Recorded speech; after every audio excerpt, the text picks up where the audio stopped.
Good morning, everybody. My name is Alex Halliday. I'm the Dean of the Columbia Climate School. It's a great pleasure to welcome you to the school's first ever Class Day ceremony. Big event.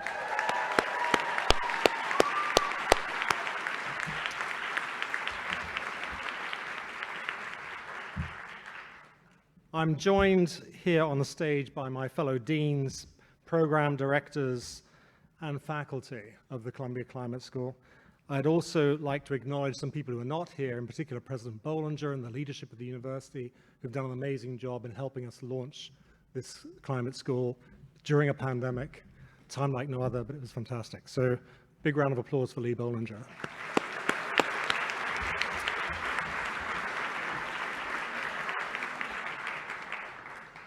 But this is really about not the leadership of the Columbia Climate School, but our first graduates. And this event marks the completion of your studies here at Columbia. More importantly, it marks the beginning of the vital work you will undertake in the world. Equipped with an understanding of how the climate system works, the challenges it brings, and the ways to think about the kinds of solutions that are needed. So before saying more, I want to take this moment to acknowledge the support of all of the student families, friends, and communities, and maybe we could give them a big round of applause right now.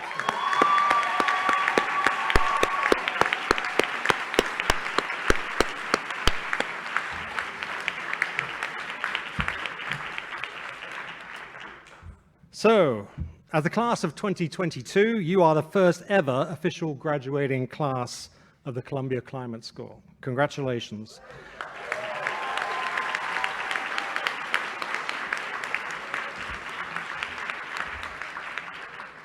And this couldn't come soon enough. As you know, climate change is the greatest challenge facing humanity in the 21st century, or we hope it is the greatest challenge facing humanity in the 21st century. We created the Climate School to educate and empower future leaders, to help the world curb and cope with this most all-encompassing of problems. The school would not exist without our students, and we could not have asked for a better inaugural cohort. You've been amazing.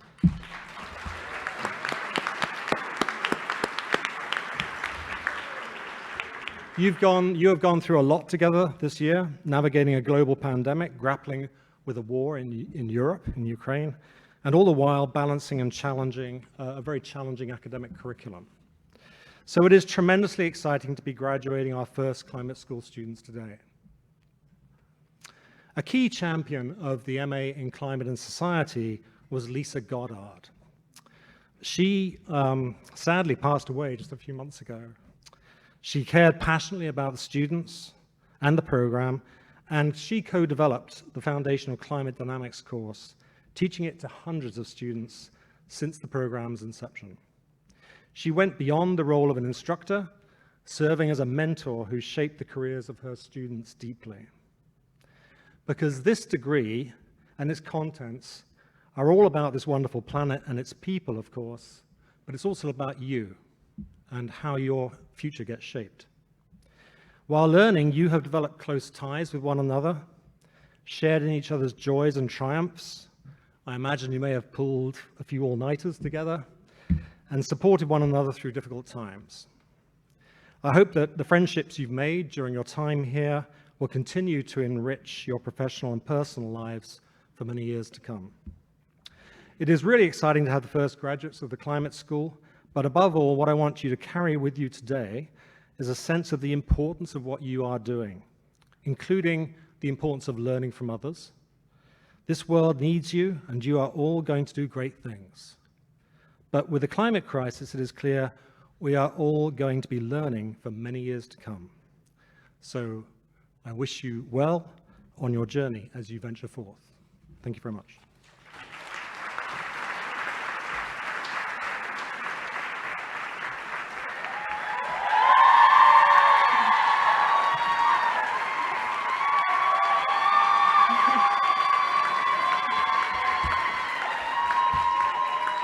Hello, everyone. Hello, everyone. So excited to see everyone here. I'm Mingfeng Ting. I'm one of the co-director of the program. And I'd like to offer, first of all, my hearty congratulations to the first ever graduating class of the Columbia Climate School. You all did it.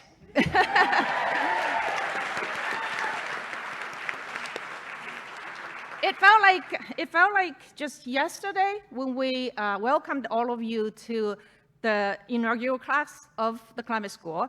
And you've worked hard in the past year, and you should be very, very proud of yourselves. Although you are the first climate and society students graduating from the climate school, you're not the first class of students graduating from the climate and society program. Not to diminish your importance of it, we're very proud of our history of the program, which is now 18 years strong. I recently had a conversation with our founding director of the program, Professor Mark Kane, about how he came up with the name Climate and Society. That was 18 years ago, right? And for those of you who don't know, Professor Mark King, before his retirement a few years ago, he was the chair professor in the Department of Earth and Environmental Science here, and of course the founding director of the program. Among Mark's lots and lots of achievements, as you probably heard, the most remarkable one is the one that he actually developed the first ever model predicting El Nino Southern Oscillation, along with his student and future colleague, Steve Zibiak. And the model, if you heard from your dynamics class, it's called Ken Zibiak model, right? So just to let you know, it's not every day that people get their name attached to a model like that. So it's a huge achievement. So with that really huge advancement, Mark was able to help establish this place called International Institute for Climate and Society, for Climate Prediction initially, and then name change it to now International Institute of Research for Climate and Society. So how did Mark came up with the name? And Mark was telling me that 18 years ago, he felt by establishing that institute, he felt that the most important challenge is to get the climate information, which we know is very, very useful, to the community of users, stakeholders. So that's the reason he felt climate and society is really intertwined together, so it cannot be separated. And he felt that having a program, master's program like this, will help educate the young leaders of today to combat the challenge we face and bring the information to people and make a difference to the world. And as you can see, this vision of Mark's cannot be more relevant today. And we are facing all the challenges we see every day, the droughts, floods, wildfires that we hear all the time, and sea level rise, forcing people to move their homes. And all of these challenges are becoming more and more every day and more devastating. So you're here really at the right time, and we truly need this program and need the Climate Society program. Of course, that vision of the intertwined climate society is further realized through the climate school today, which we are very proud of. And you've all learned many, many valuable skills throughout your year here. And this is the time to apply these skills to solve many of the world's pressing problems. The next step won't be easy, and the task of fighting the climate crisis can be daunting. But you're definitely ready for the challenge and ready to make a difference. So please be bold and be creative. The world needs you, and we need you. Congratulations again.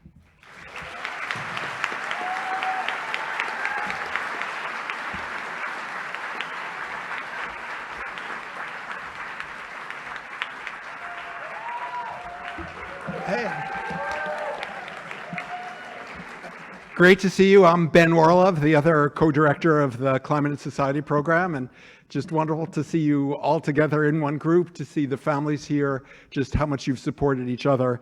Great to be here. It's so exciting to have class day. Matters so much to each of us.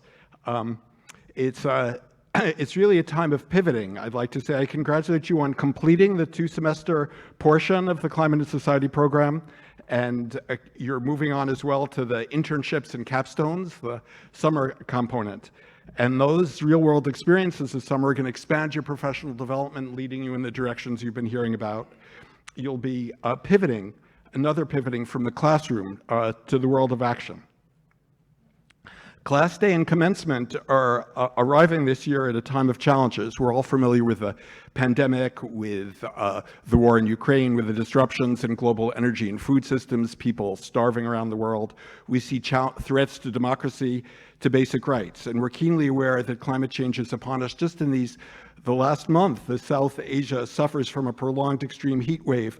Wildfires season has begun early in the western U.S., destroying entire communities, entire lifeways. I speak of these challenges not to give in to despair, but rather to note the urgency of action. To note the urgency of action, and to comment as well that the world offers other examples of genuine positive responses. Would have been unimaginable a decade or two ago that the cost of solar and wind energy would have come down so quickly that there'd be such growth in supply and demand for electric vehicles. Would have been unimaginable decades ago that the California Wildfire and Forest Resilience Task Force would have an Indigenous co-chair, so that Indigenous knowledge holders are guides to transforming forest practice in a more sustainable direction. Examples like this abound. Indeed, you're ready to join initiatives like these. It is to this end that our new climate school was created. In classes, you've learned how to analyze these challenges and how to address them. When you complete your internships and capstones, you will have completed the program. But though you're completing the program and leaving the university, you will not leave the wider world of climate and society. You will pivot from being students to being alumni, joining the active community of people who retain ties to each other as they move ahead, offering each other their support. And you'll be pivoting to join another community as well, the broader community of people whose work it is to confront the climate crisis and quite literally to save the Earth. This community faces immense tasks, but its determination is strong. I look forward to seeing the distinct contributions that each of you will bring to this community as you journey out into the world. Congratulations and happy class day.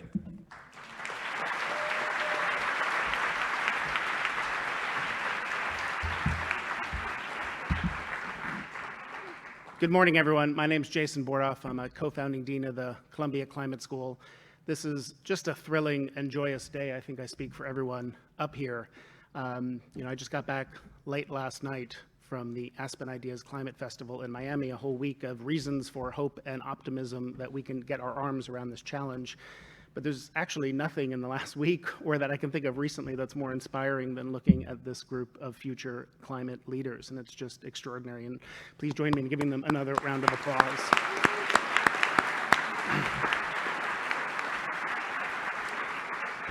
So my job is to introduce one of those future climate leaders, one of your own classmates. It's my pleasure to introduce our student speaker, Brianna Carbajal. Brianna's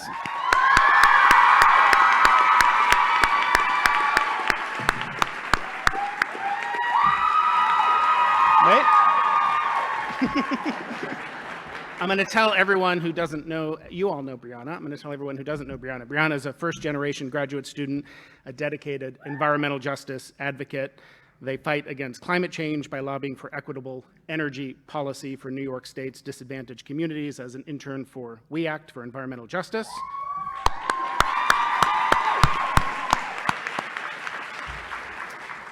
Brianna has served a role in numerous historic initiatives, from being a member of the first Los Angeles Mayor's Youth Council for Climate Action to now being a part of the inaugural climate school class. So once again, please join me in welcoming Brianna Carbajal.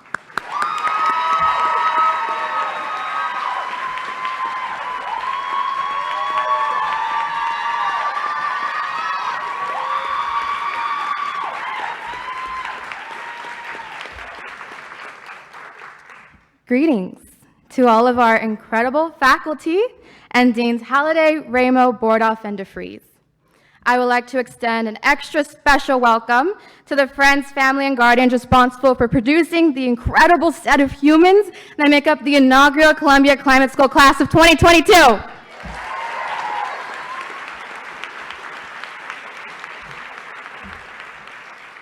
Now, before I begin, we must acknowledge the traditional, ancestral, unceded territory of the Lenape people, on which we learn, work, and gather today at Columbia University. It is important to remember that Lenape collectively are a living and breathing community. We must acknowledge Columbia University's role in the displacement of marginalized communities and commit to doing better to defend all marginalized people of this land who have been stripped of their rights to self-determination.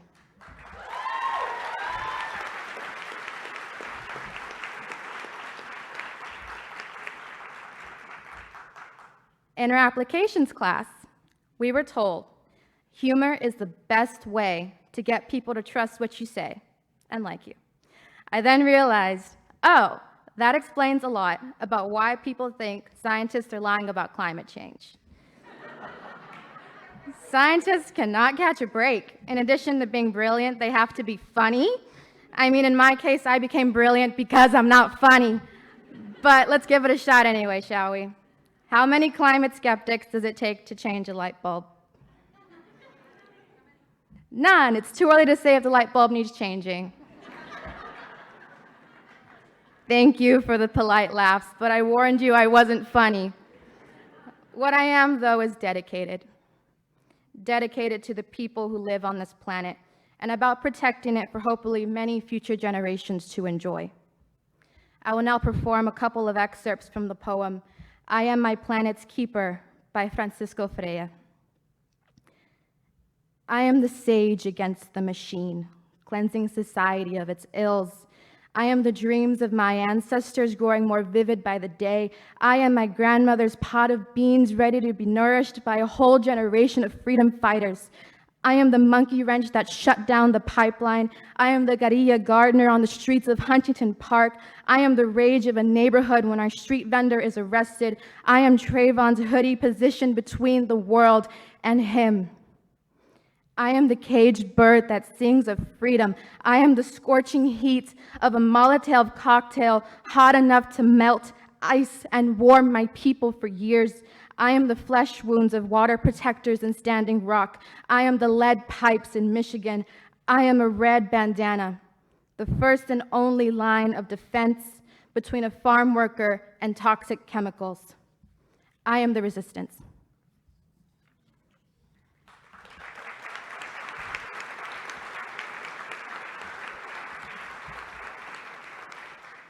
I chose to read this poem with you all today because I think it speaks to the inextricable nature of climate change and social justice. We cannot have a truly sustainable society without racial justice and equity. We need a just transition that centers low-income communities of color and places their needs at the forefront of every policy we sign into law.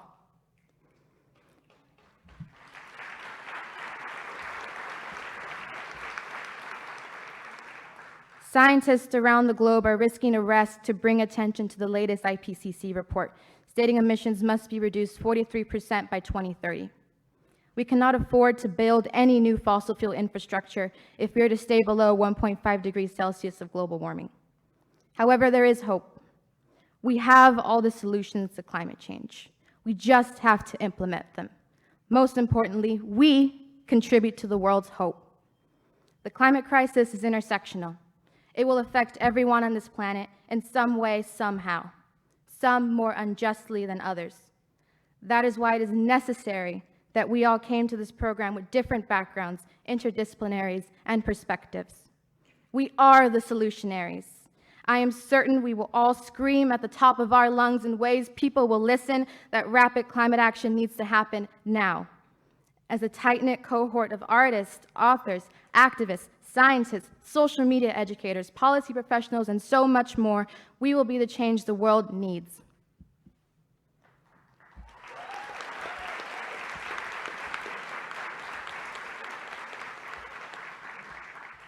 I came to this program probably, like many of my peers, disillusioned about the world's actions on climate change. But I leave here today having gained a wealth of knowledge that I will act upon alongside my newfound community of climate leaders and history makers. I am lucky that I also have the privilege of calling this wonderful group of people my family.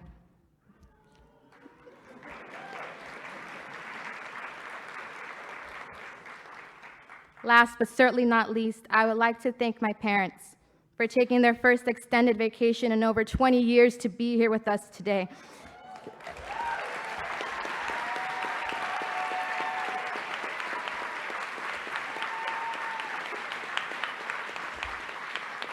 I am also ecstatic to contribute to the 4% of Latinas with master's degrees in the United States of America.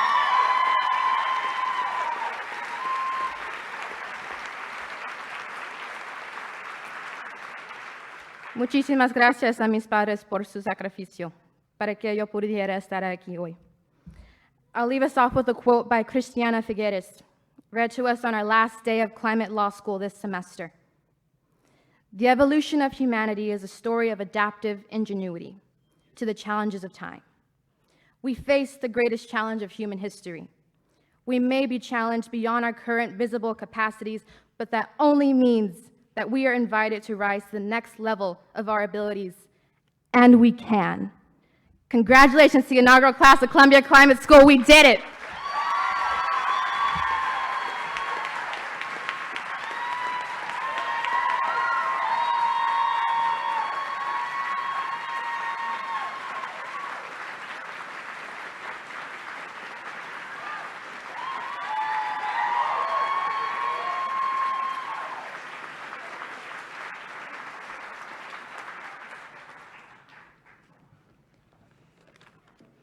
Well, that's a hard act to follow. Good morning. My name is Maureen Ramo, and I'm one of the co-founding deans of the Columbia Climate School. I'm delighted to be here to celebrate this monumental accomplishment with our inaugural class. You should all be so proud of the achievements that brought you here today, and I am always inspired by the ambitions of those who would, quote, be the change they want to see in the world. In our short history as a school, we have remained committed to a just transition as we tackle the climate crisis. However, environmental justice is not a new topic, nor even a recent one. Our keynote speaker, Peggy Shepard, has been a staunch advocate of community-based organization across the nation and right here in Harlem for many years, indeed decades. It is such an honor for me to introduce her and to finally meet her in person today. She is the co-founder and executive director of We Act for Environmental Justice, the co-chair of the White House Environmental Justice Advisory Council, and the chair of the New York City Environmental Justice Advisory Board, to name just a few of her numerous and amazing accomplishments. There could be no better speaker to provide inspiration and wisdom to the Climate School's inaugural class. Please join me in welcoming Peggy Shepard.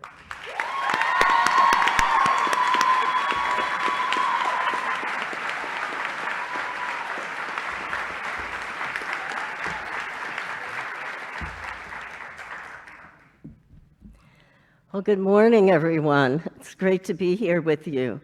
Thank you to Dean Ruth DeFries, Jason Bordoff, Dean Maureen Ramo, and to Alex Halliday, the founding dean of Columbia's new climate school.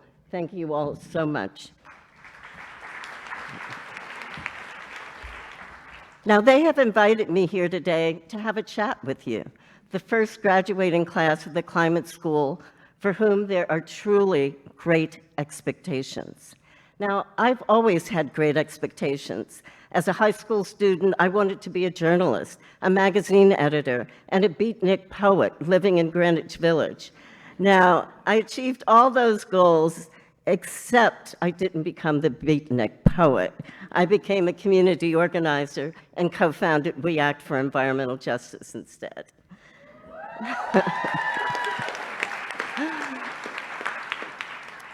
So, you know, my expectations changed, new opportunities, new insights.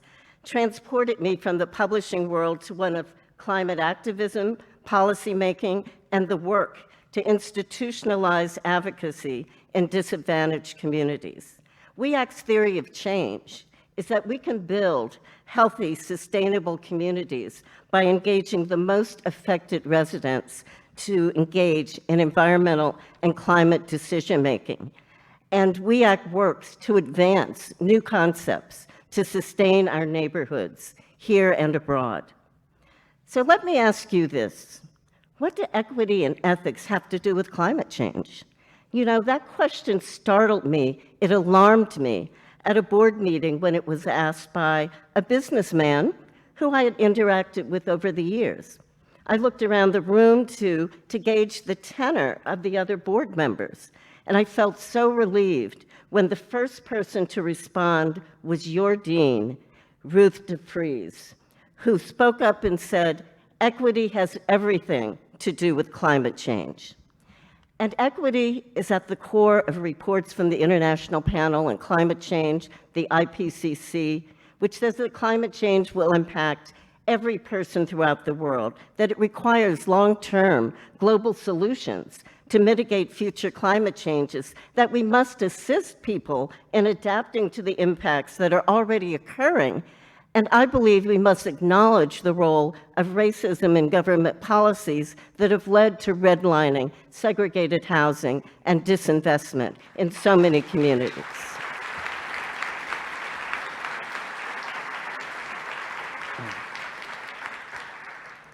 Now, climate researchers also report that vulnerable communities, even in the most prosperous nations, will be the first and worst hit in this country. The most impacted areas will be communities of color, indigenous peoples, and low-income communities that are socioeconomically disadvantaged, disproportionately burdened by poor environmental quality, and the least able to adapt. They will be the first to experience extreme heat events, respiratory illness, vector-borne infectious diseases, food insecurity, and natural disasters.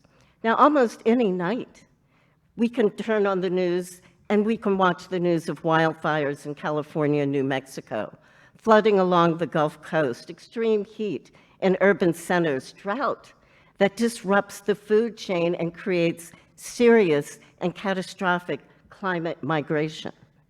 The reality is that so many are sick and dying from disproportionate environmental exposure to pollution, to toxins, and policies that have scarred the health and landscapes of America from Appalachia to Alaska, from tribal lands to the Gulf Coast. So equity has everything to do with climate change policy. I am sure that none of you here think that all we have to do to save the planet and our lives is to reduce greenhouse gases by a certain percentage by a certain year. All we have to do is recycle, compost, engineer, mitigate, adapt, cap and trade, offset, and spend our way out of this mess. No.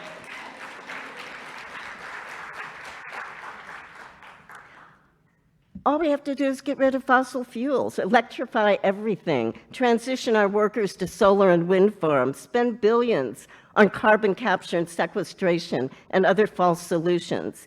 And, you know, we'll be home free, safe and sustainable. Now, I'm sure that no one here thinks that way, right? Can I get a thumbs up on that? Okay. So I believe that we have a moral responsibility to message this crisis to our friends and families so that they understand how climate change impacts their daily lives, their work, and their quality of life. We cannot transition from fossil fuels without transforming society, infrastructure, and environmental policies. Now, to achieve those aims, we must develop a national understanding and support for the policies and interventions that address the ethical and human rights dimensions of global warming, that address the disproportionate burden of legacy pollution, that address the unsustainable rise in energy costs for low-income families, that address the impacts of energy extraction, refining, and manufacturing on vulnerable communities and tribal lands. Now, with some regions begin to realize the negative impact, they will compete for power to control the diminishing resources, especially agriculture and grazing, land, water, and food. These potential conflicts can result in violence, displacements, migrations, and death. So climate change is arguably one of the most significant social and political challenges of this century. But you all know that. The question is, what will you do about it? So I believe in collective action. We can come together as a climate justice movement to raise our voices and lead our communities and our country down the path toward achieving a just and responsible climate-changed future. Today, environmental justice and equity is at an inflection point.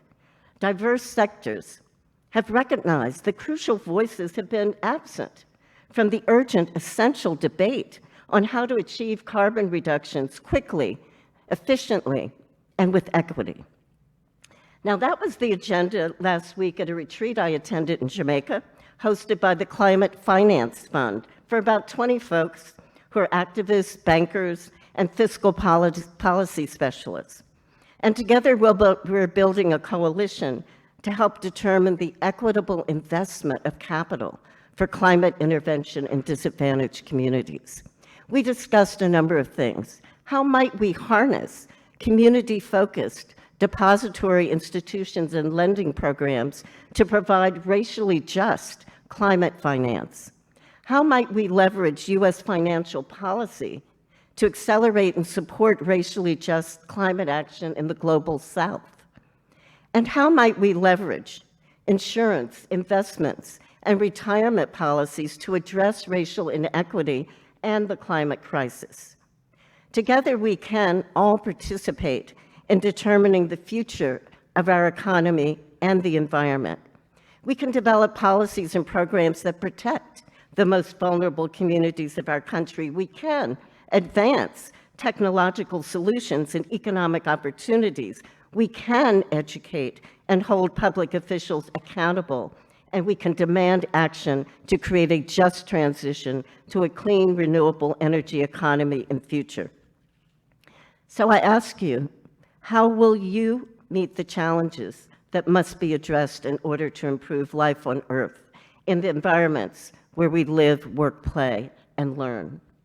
How do we translate our personal and common concerns into effective action? How do we find the solutions that work?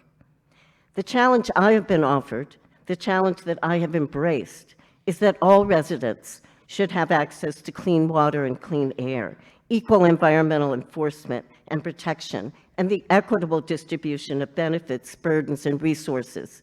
That challenge of working to achieve environmental and climate justice for all communities is a large one that I had never expected to take on, but I have, and we must all take on that task. Because, you know, being a change maker, it's not about being the flashiest, the loudest, the most popular. Not that some of that isn't helpful, I confess, but you can support the change that speaks to you through your values and through your personal vision. The environmental justice vision is to expand democratic space for all our voices and perspectives to be heard and incorporated into solutions that work. My vision and agenda for the coming decade places communities at the center of dialogue, planning, action, and change, and that is the work I have taken on and the challenge I will continue to meet. Now, the question is, how do we translate our concerns and our knowledge into action? How do we mobilize the political will from street corners to City Hall, from state houses to congressional committees? How do we create that power shift that lifts the local voice of affected residents to mold and infuse public policy with its expertise, with its passion, with its sorrow, and with its hope? On the path toward a renewed environment, there have been many winners and losers. Some communities have been sacrifice zones. And as a nation, we cannot embark on climate action legislation and policies anchored by the notion that there will always be winners and losers. We have the vision, we have the skill, we have the opportunity to lift all boats. And as the debate deepens, we must mobilize the will to support, develop, and implement equitable climate and energy policies that benefit all communities. So this is our current and future challenge, expressed by Dr. Wangari Maathai, who was founder of the Greenbelt movement in Kenya when she accepted the Nobel Peace Prize in 2004. She said, "The Norwegian Nobel Committee has challenged the world to broaden the understanding of peace. There can be no peace without equitable development, and there can be no development without sustainable management of the environment in a democratic and peaceful space." Her call was for us to expand democratic space and build fair and just societies that allow the creativity and energy of our communities to flourish. Those of us who have been privileged to achieve education, skills, and experiences, and even power, we must be role models. We must be change makers with the spirit of justice, collaboration, and ethical leadership. We can all be change makers. That is our challenge for you today. Thank you very much.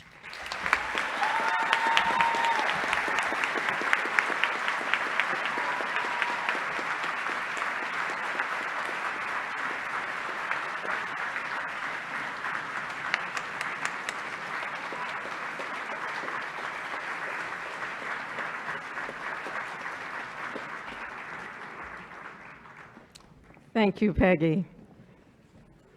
Hello, everyone.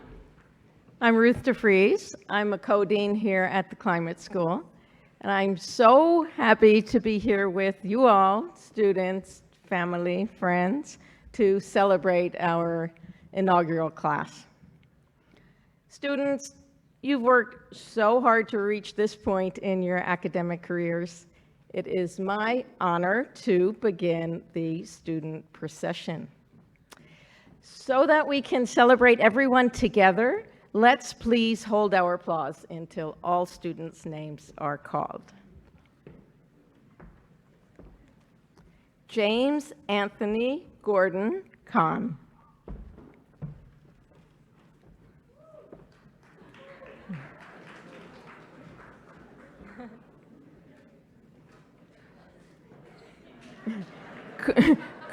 Carly Shea Lovis.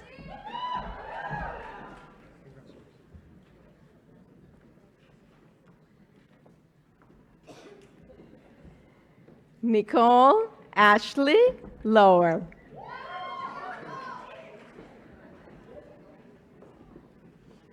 Catherine Grace Borgstrom.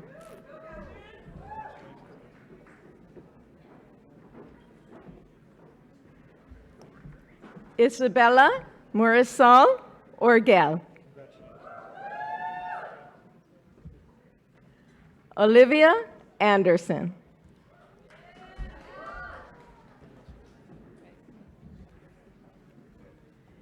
Jennifer Marie Evans.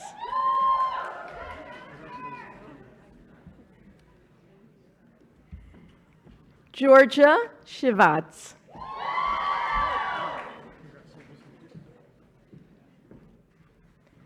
Julia Borger Hawkins.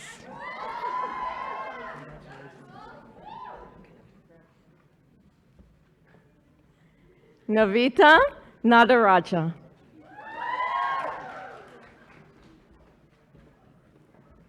Eric George Valentine.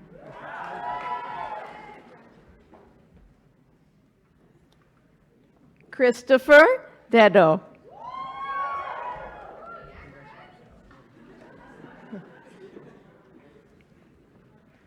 Ben Harper.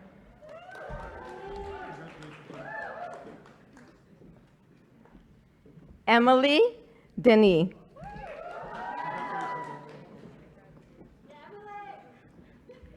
Sophie Johnson.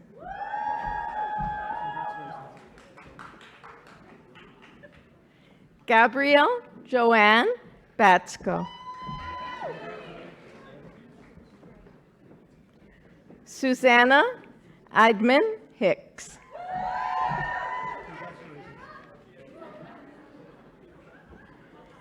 Natalie Marie Arvidsson Umanya.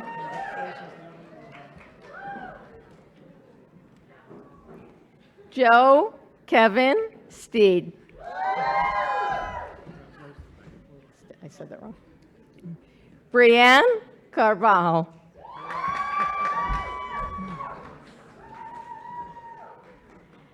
Abigail Brianne Vitali Lachlan.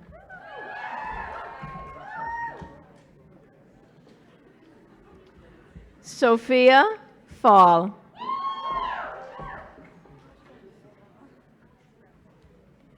Katie Anastas.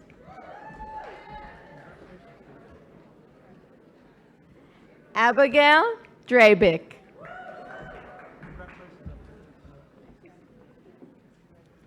Erica Leigh Martin.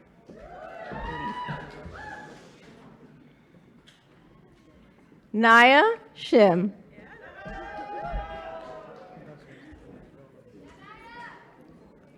Hannah Epstein.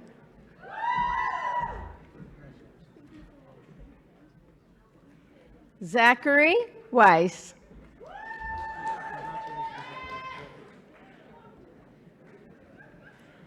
Adrian Bolgert.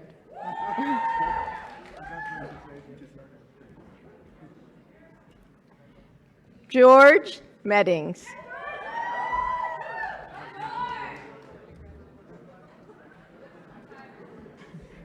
William McAuliffe.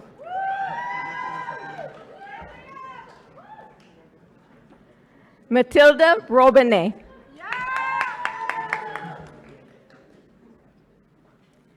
Fanny Marie Everard.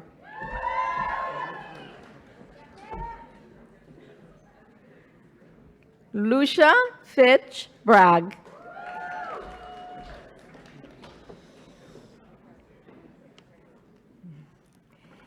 Deandra Justine Angiello.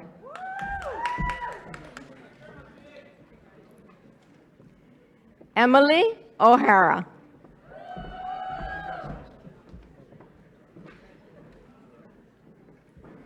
Xian Lee.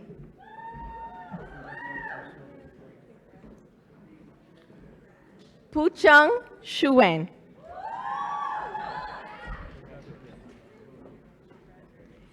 David Webb.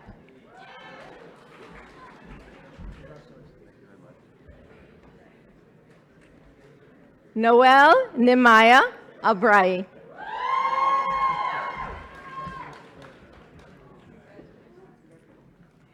Daisuke Katau.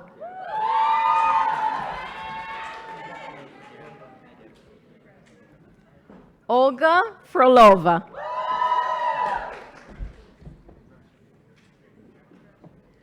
Maya Katerina Kashapo.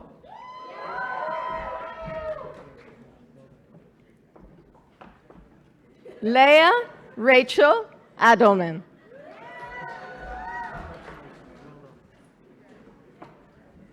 Alexander Grant Hudd.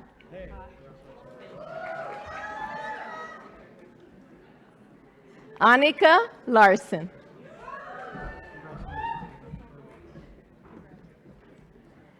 Carly Elizabeth Patron.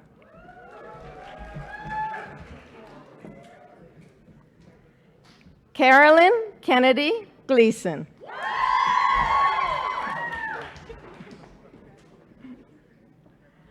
Arti Aurora.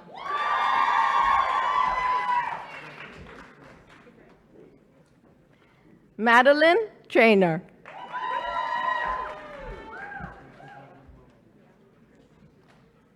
Selena Wasterstrom. Emily Mills. Benjamin Norito.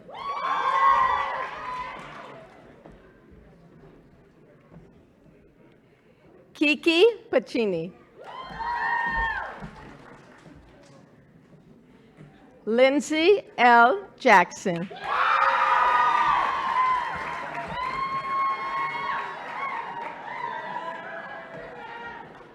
Katie Tutrone.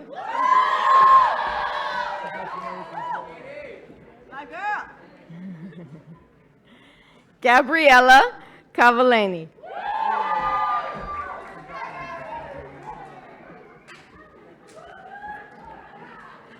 Elena Klonsky.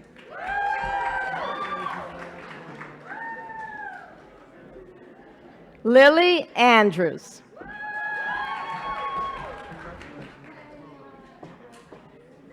Talia Resnick.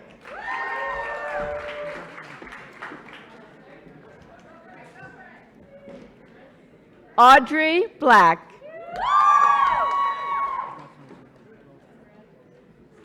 Anna Bracci.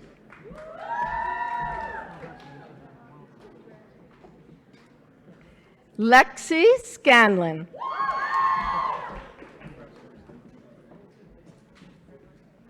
Bryn Wilcox.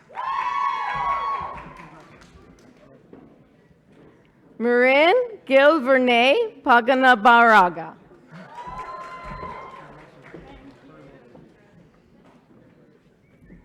Alyssa Petrosova.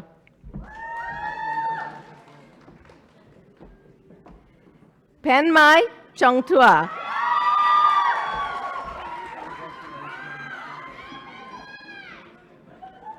Irina Ishan.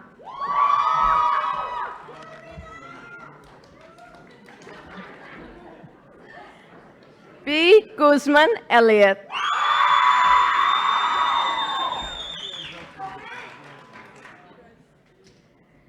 Sophia Paulus.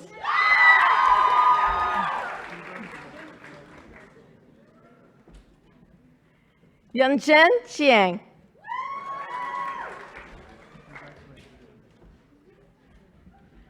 Shuntong Sandy Lee.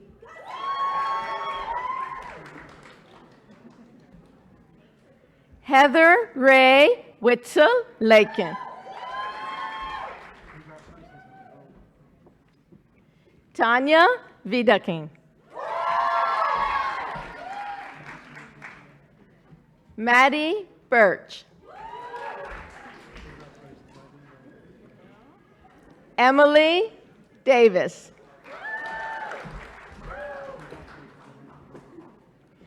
Elizabeth Laura Lon Nguyen.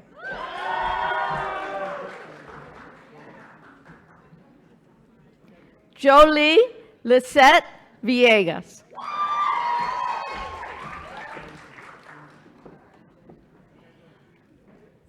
Caitlin Brett.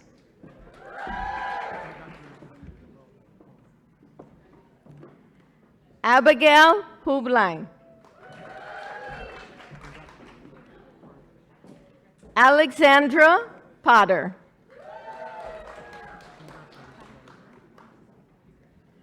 Haley Elizabeth Brim.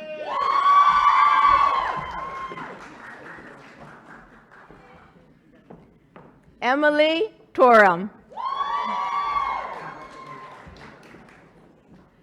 Anushka Srivastava. Alyssa Ng.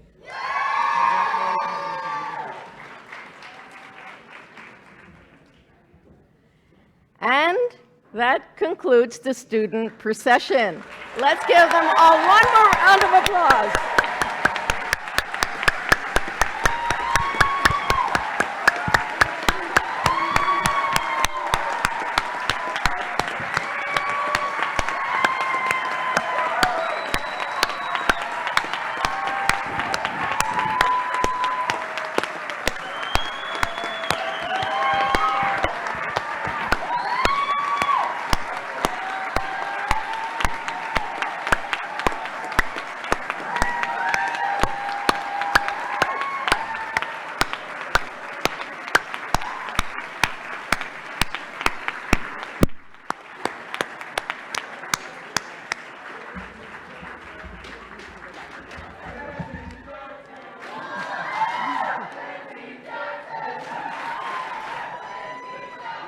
You can go back to your seat. Okay.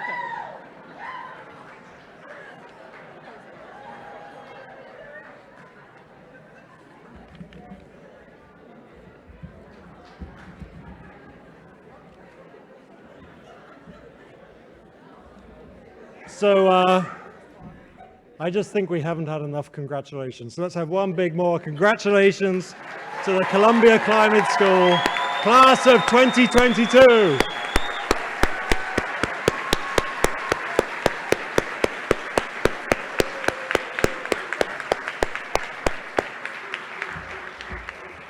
This is brilliant. You're all brilliant. I'm sure you go into the world and the world will be brilliant. So fantastic.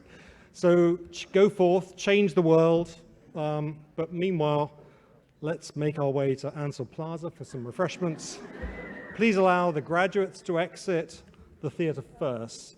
Guests and graduates can reconvene at the reception. Thank you very much, everybody.